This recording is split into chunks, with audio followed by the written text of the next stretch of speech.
Hey you guys, I'm back with another video. I just want to just dive into it. Today I was listening to one of my favorite radios channels, and it's IZM Radio, and I was taken back what Aries Spears said.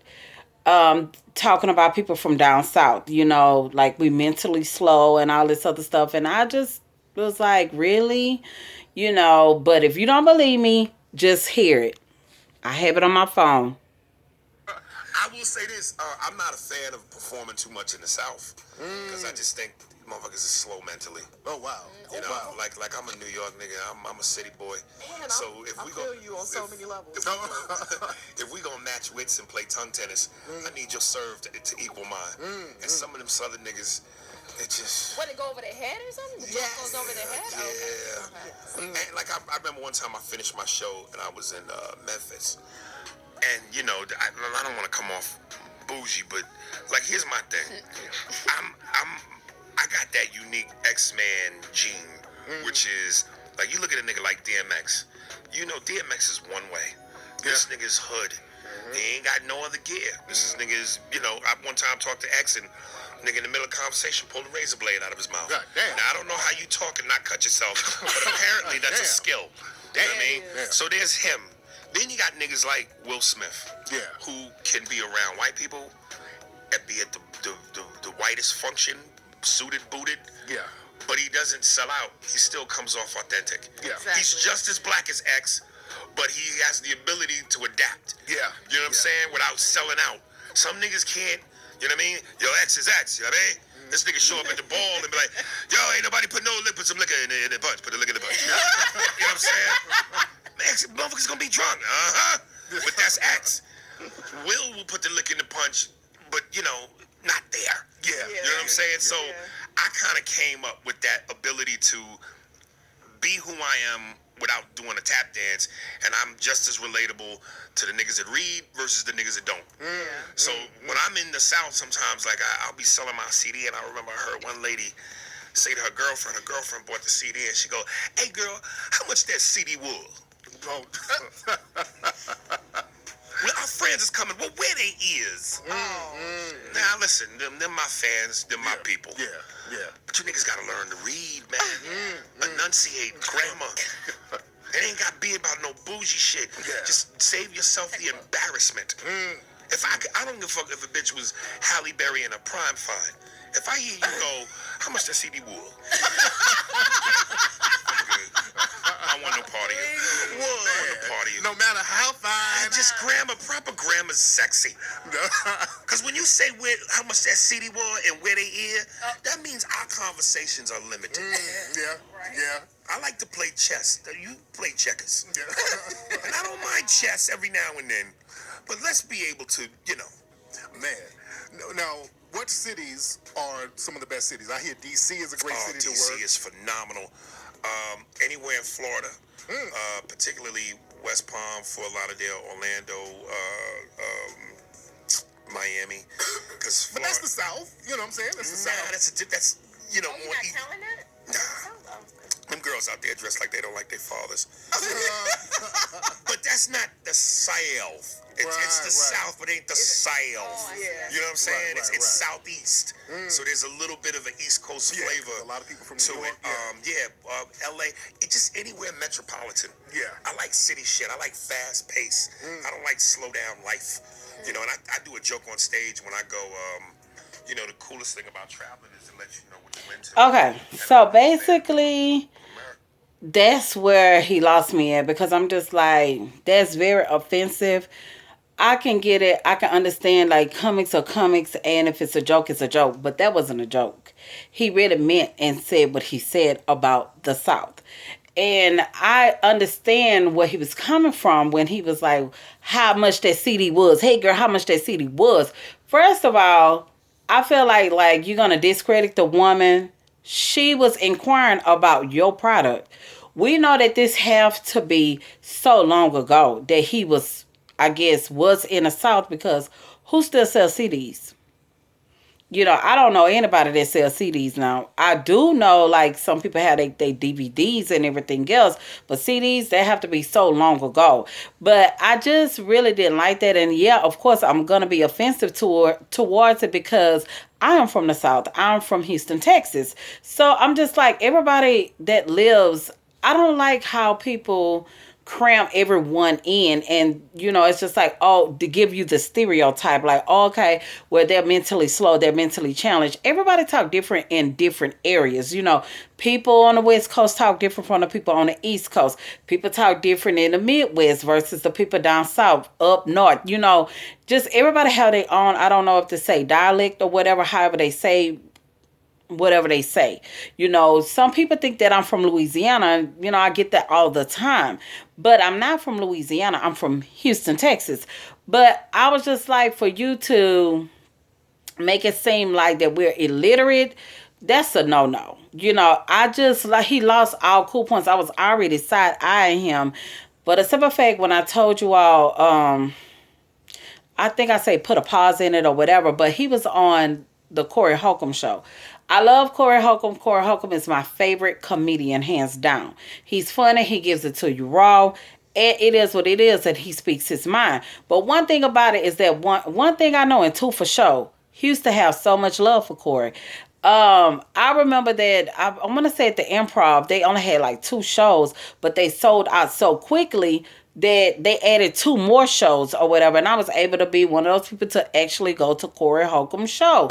So, because like when he come to Houston, you gotta grab it then. Like people be really on it. So it's like Aries Spears, you probably haven't been headlining or doing anything since what, 20 years ago, maybe 15 years ago. He hasn't been relevant at all, and he's coming off being a little salty. And I'm just not saying about the South itself because now I'm over that part. But I just noticed in the interview he was saying things about Kevin Hart. Have I heard other people say like Kevin was like, treating them kind of Hollywood and everything else? But then I hear majority of people saying that Kevin helps the people around him and everything else, where some people just want to help themselves and they want to be the big fish in the sea, and y'all living however y'all live. You get the crumbs, and the crumbs is really to the minimum. So I was just like, I didn't like that because he was saying like, is Kevin, in so many words, is Kevin that funny because he have writers? But I feel like that, in order to be successful, you can't be just the only one in the room. You have to have other people to help you get to the next level. At the end of the day, it's up to you, however well you're going to perform or not. And he was just saying how Kevin was putting out these different projects, how he's doing it back to back. There's no kind of way that he can actually, I'm not saying he said it verbatim, but that's the summary of it. That, he actually had to have writers on it. And, the women on the show, it's like sometimes they really don't know. And so they was like, well, do he really have writers or whatever? Layla, who's always, kind of like clueless because she's in her own little world.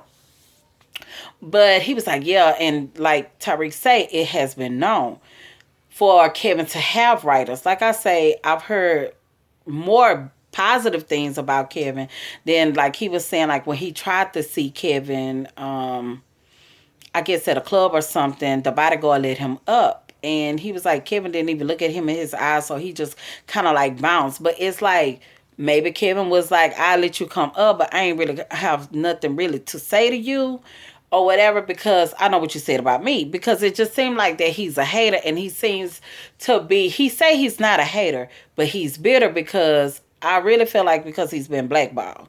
Why he's been blackballed, I don't know. But the thing is that I listened to Corey's show. And I remember the day that he came on the show. And on the show, we could tell he had plenty of drinks.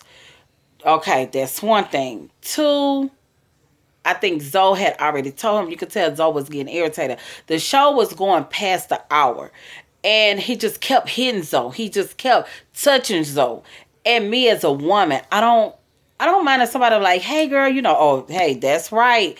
But if you keep continuing to do it over an hour of the process of it, like of this radio, not radio, but this internet show, it's getting a little annoying. and Zoe spoke his words. Zoe was just like, hey, you keep touching me, whatever. And then he said something. I don't remember, like I say, just right offhand exactly. But in my mind, in my memory, it was like, what you gonna do about it? Using profanity and all this other stuff or whatever. Zoe scooped back one time.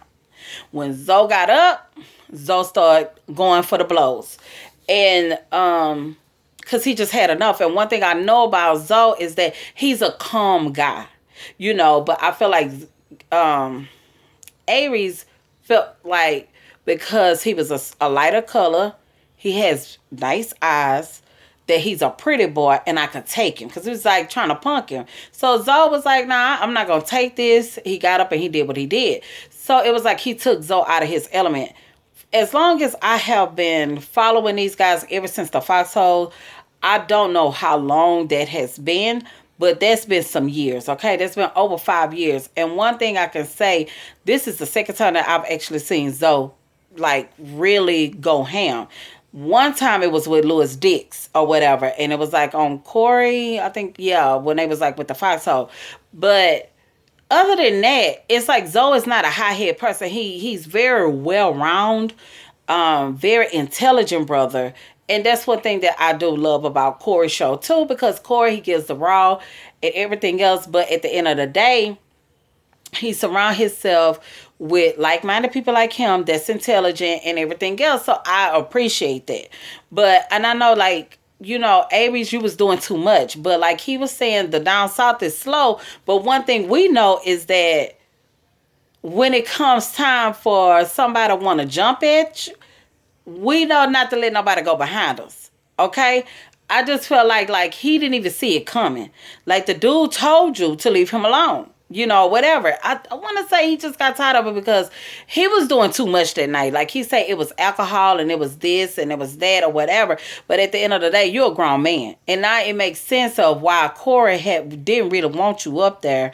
And you kept begging and begging to be on the show, and he finally did. Another thing that Aries does is that he lies a lot, whatever, on how much money he make and what he's doing and everything else. I just really haven't seen any much. I don't know if he's working on scripts at home. I really don't know. But he did say that he hasn't been on major TV since a major picture in 20 years.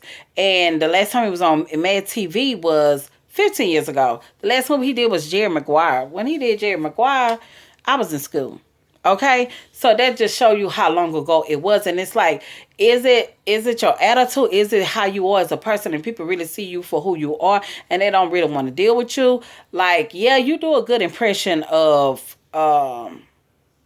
Denzel, and I think you do a good one of LL Cool J. It's just like put me in a position like, at one time I respected you. Oh yeah, and then he was saying like, some people that he really didn't think that was funny, like Chris Rock, but he's a genius. And I can respect you, giving your opinion to a certain degree, but I feel like that these are still your peers. And at the end of the day, if I know that I still want to work with some of these people, I feel like some things should be taken back. And I mean, like, my aunt used to tell me, because as growing up, I used to say how I feel. And she told me, and that was like the wisest thing she told me. She was like, Pooh, you don't have to say everything that you think.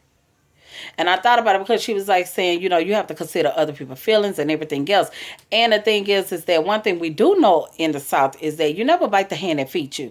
You never know what kind of doors that could have opened up for you, but by you saying some of the things. And it's just not, oh, I'm speaking the truth that everybody else is not saying. It's just that when you are in the same realm and you want to do business with people, I feel like you shouldn't throw shots at them or whatever. I feel like if anything, you only pick out the good and leave it for what it is, and leave everything else to other people's imagination. But yeah, he's a loose talk, loose ship kind of guy. And I really got a major problem with that. It's just like he just threw me off, and I'm just like, yeah, Corey was right. I already knew Corey was right and everything, because Corey be speaking the truth on some stuff. Some things may cut really deep, like a two-edged sword or whatever, a two-sided sword or however you want to say it. Yeah, two-edged. But at the end of the day, it be the truth. And the things that he was saying about Aries, it was true. I felt like some parts of the show, it was good. It was very I think it was entertaining and everything else. And I'm not going to hold it with Bree because I like, not just so much I like Bree, but she was giving her honest. It's just different. She's a co-host, and I'm sparing that. She's a co-host, and she's probably ran into some people that were down south, and she had bad experience with them or whatever, and they couldn't get on her level. I get it. But as Aries being a person who is a public I say figure for a minute, and I just feel like, you should just be careful, especially when people want to support you. And then you make fun of this lady. And then you say, well, I get it. It's my people and this and that. But y'all niggas need to. It is like, no, no, no. You don't get the right to say that. You don't get the right to do that. And I'm glad I got it off my chest. And I just hope that it's not out of a place of hate or anything like that, or because Corey is my favorite comedian and all of this other stuff. I'm just saying that what had offended me. I get it. Comics, they come up with things and it's supposed to be funny and everything else, and it's kind of like borderline for some people, and it's real touchy. But he wasn't doing comedy, and to me, that wasn't comedy. That was just being playing out wrong. Like, you don't want to do comedy in the South because they can't get on your level because you from New York. Yeah, but you couldn't get on that level when Zoe was throwing them balls at you. Okay? Like, you were slow. You ain't even you didn't even try to defend yourself as a man. And it's just like, you was defenseless, but you had so much to say about people in the South that's mentally slow. It looked like you was mentally slow and on that scene, but I'm going to have to find that clip and I'll have to put it in below. In the, I don't want to say the comments, but in the little bio part or whatever. So if y'all saw it, let me know what y'all thought, or am I'm tripping on just making this up, or do I have a right to be offended or what he said? Because everybody have family members and everything else, and everybody's not perfect. And I just feel like I just need to get that off my chest, and I will holler for the next video. Until then, peace.